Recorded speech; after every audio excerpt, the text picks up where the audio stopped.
In Phoenix last week, municipal water pressure just randomly spiked to a level that, mathematically speaking, completely violates the known laws of fluid dynamics. Uh, And then, literally 2 days later, a consortium of global observatories quietly recorded this microstutter in the synchronization of celestial time. Basically, a literal hiccup in the movement of the stars. Yeah, exactly. And, most of the time when you experience something unexplainable, like a moment of intense deja vu or a bizarre coincidence, you just brush it off, right? Oh, sure, yeah. You blame it on lack of sleep or, I don't know, a trick of the light. Right, but what if those aren't tricks at all? What if we're actually looking at measurable glitches in a literal hardware running our reality? It's definitely a premise that forces you to completely reevaluate your relationship with the physical space around you. I Hmm. mean, once you look at the raw data, the whole idea of this immutable solid reality becomes, well, very difficult to defend.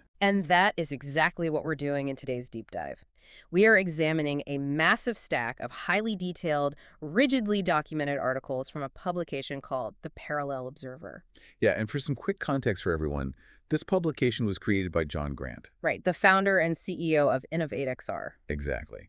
And the central premise we are exploring across all these sources today is that the whole, glitch in the matrix narrative, it's entirely graduated from this fringe internet theory into a documented escalating infrastructure crisis. Which is just, it's a huge paradigm shift. Oh, absolutely. We're no longer talking about the Mandela effect or Yeah. like somebody misremembering the logo on a cereal box. No more Berenstain Bears stuff. Right. The data compiled in the Parallel Observer documents anomalies moving super rapidly from minor, dismissible subjective experiences to actual systemic failures in foundational engineering and, honestly, astrophysics. Okay, let's unpack this because to really understand the gravity of what John Grant's team is proposing here, we need to look at the massive scope of this data. It's a lot to cover. It is. So we're going to trace this from the ground up, starting with physical engineering anomalies in our public utilities, and then moving into the sort of geopolitical shadow wars over raw processing power. Which is a huge piece of this puzzle. Yeah, and then examining the profound cultural shift happening in the art world as people adapt to this breaking system. And finally, we're looking at a looming celestial event that observatories suggest might actually be a scheduled system reboot. It is a really complex web of information, but when you stop viewing these as isolated incidents and start viewing them through the lens of a computational system struggling to maintain its rendering load. A really clear pattern emerges. Exactly. A highly structural pattern. So let's start with the physical mechanics, like the literal pipes and valves of our cities. Mm-hmm. The first article from the Parallel Observer that really sets the stage here is titled The Phoenix Glitch. Municipal water systems report impossible pressure spikes. And it details pressure readings in the Phoenix water grid that don't just stress the pipes, they completely defy traditional physics. Yeah, we are talking about spokes, where the PSI output vastly exceeded the kinetic energy the pumps are even physically capable of generating. Which is wild. And when the headline uses the word impossible, it's not being dramatic, right? No.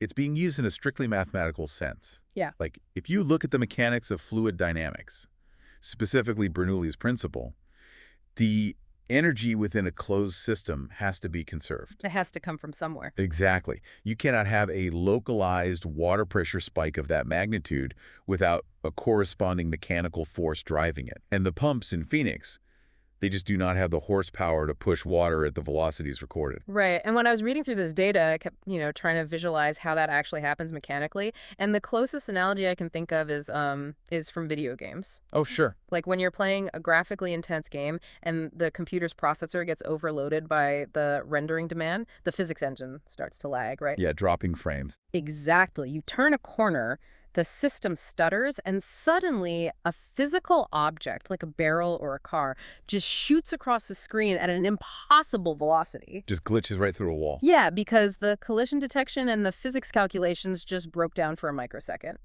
So are we basically seeing municipal water systems glitch out because the server running our reality is dropping frames? What's fascinating here is that the analysis actively rules out the standard explanations. Like, people initially thought maybe it was a cyber attack on the SCADA systems. The computers that control the water grid. Right. But if a hacker infiltrates a municipal grid, they can open a valve or they can shut down a pump. What they cannot do is force water to behave in a way that violates the laws of mass and acceleration. Because you can't hack physics. Exactly. What the parallel observer is documenting are systemic errors. The underlying computational rules governing fluid dynamics temporarily failed. Resulting in a mathematical output, that pressure spike that the physical hardware of the pipes couldn't even contain. Which, I mean, that changes everything about how you view your daily routine, right? Like, tomorrow morning, you walk into your kitchen, turn on the tap, and the pressure of the water hitting your hands might not be governed by the local plumbing, but by a straining global server trying to keep its physics engine from crashing. It's a terrifying thought. It really is. And the publication doesn't stop at just municipal pipes either. The theorists cited in the text take this mechanical failure and they apply it to a macro level, specifically regarding the global drought. Yes, and this is where the mechanical explanation becomes so crucial. Because if the system is struggling to calculate fluid dynamics on a citywide scale, you have to ask how it manages the global hydrocycle. Right. So the sources suggest that massive environmental events, like the ongoing historically unprecedented droughts we're seeing, might not be natural climate phenomena. But rather a computational design feature. I want to make sure the mechanics of this are really clear for you listening, because it's just a brilliant way to look at it. So in video game design, there is this concept called draw distance culling or fog rendering. I've heard of this. Yeah, so when a console can't handle drawing an entire massive city, the developers shroud the distant environment in a thick fog, or they just, they don't render the objects until you're standing right next to them. Because it stops the system from crashing. Exactly, by severely reducing the active workload. So are the theorists in the article suggesting that a global drought is essentially the Earth's engine turning off the water physics to save processing power? That is precisely the mechanism they are proposing. In any computational architecture, when the central processor is facing an overload, it initiates resource-saving protocols. It simplifies the environment. Exactly. Rendering millions of gallons of water, calculating the evaporation, the condensation, the fluid dynamics of rivers and oceans. It is incredibly computationally expensive. So a drought is just a massive systemic reduction in rendering load. Wow. Okay, now, if the simulation's hardware is failing at the environmental level like that, it means processing power is a finite, dwindling resource. Yes. And historically, when a foundational resource dwindles, global superpowers don't exactly cooperate to fix the problem, do they? No, they hoard it. Right, which creates a perfect causal bridge to the next major piece of this puzzle, global geopolitics. And this transition from municipal infrastructure failures to international trade embargoes is where this data moves from theoretical physics to actionable intelligence. Yeah, so let's get into the article titled The Silicon Blockade. Are semiconductor tariffs throttling our rendering capacity? Now, this is where I really have to push back on the source material for a second. Yeah, let's hear it. Because we read about semiconductor tariffs and trade wars in the news every single day. Right? Yeah. Microchips run our phones, our cars, our military hardware. They are incredibly valuable. Sure, they're the oil of the 21st century. Exactly. So human greed and basic capitalism explain those tariffs perfectly fine. Why leap to the conclusion that normal, everyday economic maneuvers are actually covert attempts to control the simulation's processing speed? It is a completely necessary skepticism, and I should note, we're remaining totally impartial here. We're not taking a stance on international trade policies or anything, just reporting what the sources say. Right, just analyzing the data provided. Exactly. But to understand the leap they're making, you have to look at the specific nature of what is being blockaded. If we connect this to the bigger picture mapped out in the data, these nations aren't just placing tariffs on consumer electronics. Right. They are embargoing sub-nanometer fabrication equipment. They're cutting off access to the extreme microscopic machinery required to build the chips in the first place. Oh, wow. Right. So normal economics revolves around generating wealth. But the analysis of this silicon blockade suggests nations are essentially stockpiling raw computational nodes. Which, in a simulated universe, is literally the absolute bedrock of reality. Exactly. So it's not about who gets to sell the most smartphones next year. It's about securing the physical architecture of the simulation itself. Exactly. Computing power, in this context, is the most valuable resource in existence. If the world is a simulation, then controlling the microchips, like the actual physical capability to process complex data, is the exact equivalent of controlling the laws of physics. So the tariffs and blockades are a shadow war over rendering capacity. Bingo. That reframes geopolitics in a way that is almost hard to process. If the global server is straining, which we see in the physics of the water spikes and the drought, then whichever nation controls the most secondary processing nodes. The physical silicon inside the simulation. Right. They inherently hold a localized advantage over how reality renders around them. They are essentially trying to seize the control panel of a crashing system. And they were doing it quietly. The outward narrative remains totally focused on trade deficits and intellectual property, while the internal maneuver is all about securing reality-stabilizing hardware. Man, but, while these superpowers are quietly hoarding the hardware, everyday people are stuck living inside the glitching software. Yeah, we had to deal with the fallout. Exactly. And that psychological toll is surfacing in ways you wouldn't necessarily expect, which brings us to the cultural impact detailed in the parallel observer. And the sociological data here is perhaps the most compelling evidence that something fundamental is shifting. Because when the physical world begins to stutter, the human psyche has to adapt structurally, or it just collapses under the cognitive dissonance. Right. And we are seeing that structural adaptation happen right now, primarily in the art world. There's a piece in the stack titled The Glitch in the Gallery: Why Phoenix Digital Artists Are Abandoning Reality. Such a fascinating piece. It really is. It focuses on digital artists, people whose entire livelihood is built around rendering and creating visual worlds, and how they are explicitly giving up on realism. The article documents this massive trend where artists are literally painting the cracks in the sky. Because they are no longer interested in rendering a seamless, flawless reality because, well, their day-to-day experience is no longer seamless or flawless. Right, they're documenting the breakdown of the physics engine. Yeah. And here's where it gets really interesting, because historically, humanity's default coping mechanism for existential dread is denial, right? We just look away from the ugly truth. Usually, yes. But what is documented here is the exact opposite. Humanity's coping mechanism right now is to stop hiding the glitches. Yeah, they're embracing them. Exactly. They are deliberately incorporating these rendering errors, the jagged pixels and the physical stuttering, directly into their work. It's like this active integration of the simulation's decay. It is a profound shift in collective psychology. And the parallel observer actually quantifies this through a metric they refer to as the 8% truth level. Yes, the 8% truth level. The methodology behind this number was fascinating to read about because the publication notes that this isn't just a random philosophical guess. No, it's highly data-driven. Right. They arrived at 8% by scraping massive amounts of data, analyzing global search trends, looking at shifts in psychiatric diagnostics regarding derealization, tracking social sentiment APIs, all of that. Yeah. But explain the mechanics of what an 8% tipping point actually means for a society. Like, why 8%? So it measures the exact threshold where cognitive dissonance turns into systemic acceptance. The concept suggests that the collective human consciousness has absorbed roughly 8% of the objective truth regarding our simulated failing existence. Which, 8% doesn't sound like a majority. It doesn't. But in sociological terms, it is the critical mass required to fundamentally alter the human spirit. We are entering a phase where the simulation's flaws are no longer these terrifying anomalies that trigger psychiatric distress. Right. They are becoming an accepted structural part of the human experience. It's almost like a new era of romanticism, right?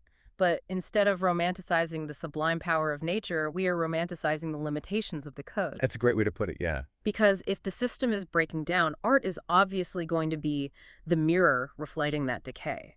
But it isn't just a reflection, it acts as a barometer.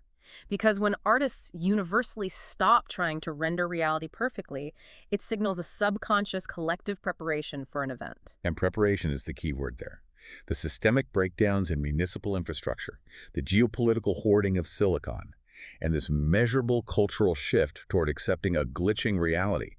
All of these vectors converge on a specific looming deadline.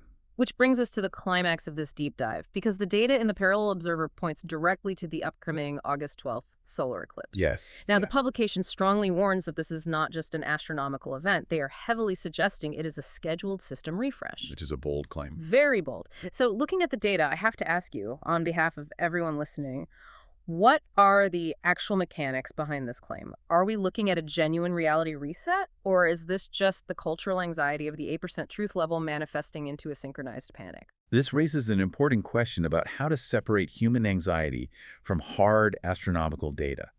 And to do that, The source material points directly to global observatories and the measurement of something called timing drift. Timing drift. Yeah, the article mentioned discrepancies between pulsar timing arrays and terrestrial atomic clocks. But how does that translate to a failing simulation? Okay, so pulsars are these highly magnetized, rotating neutron stars that emit beams of electromagnetic radiation. Like cosmic lighthouses. Exactly. And they are so precise that astrophysicists use them as cosmic clocks. However, observatories are currently documenting a microstutter. There's that stutter again. Right. The celestial movements, the arrival times of these pulsar signals, are no longer lining up perfectly with our most advanced computational models and atomic clocks. The physical synchronization of time itself is drifting by fractions of a microsecond. So the physics engine running the cosmos is literally lagging behind the internal clocks of the servers. Exactly. And when you realize that time is drifting, the August 12th eclipse suddenly makes terrifying mechanical sense. It really does. Because think about it from a rendering perspective, right? An eclipse is a localized, massive reduction in the rendering of light, shadow, and environmental assets on the Earth's surface. It's turning off the lights to save power. Right. If you need to reboot a strained server, you do it during a maintenance window when the system is operating at its lowest graphical output. It is arguably the most resource-efficient moment for a system-wide hardware refresh.